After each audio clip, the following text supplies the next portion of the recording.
CNN10 script, Saturday, May 4th, 2024. Screw 102. Elon Musk's Neuralink implant chip and its first human brain.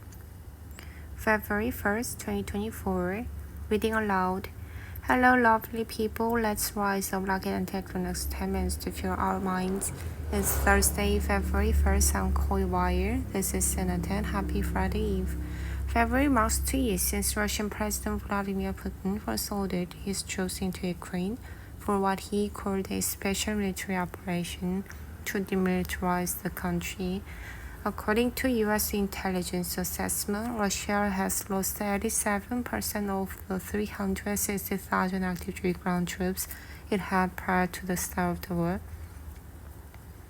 But they persist.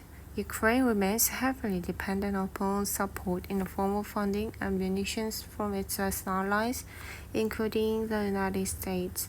But further U.S. support is not guaranteed as Congress remains divided on sending more taxpayer dollars to fund Ukraine's war efforts. As Senator Pliken explains, the war is as intense as ever and seemingly far from over.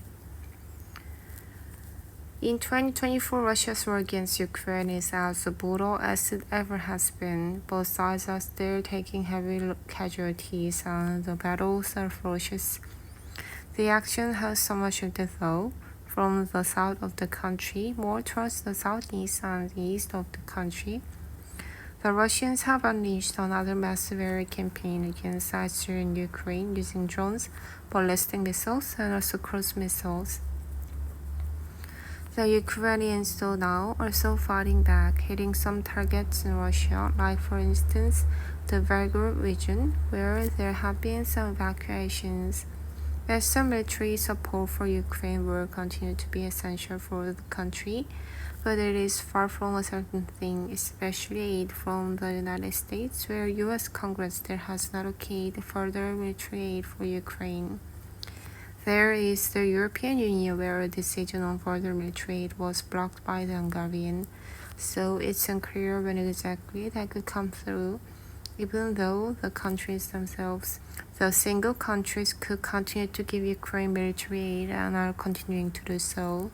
The Russians certainly seem to have replenished their ranks after taking heavy losses in 2023. The Russians also appear to have new tanks and armed vehicles. One of the other things that we're seeing is that the Russians are fighting a lot of artillery on the front line, and the different picture for the Ukrainians, especially ammunition, is something that they're having a lot of trouble with. They certainly need those replenishment.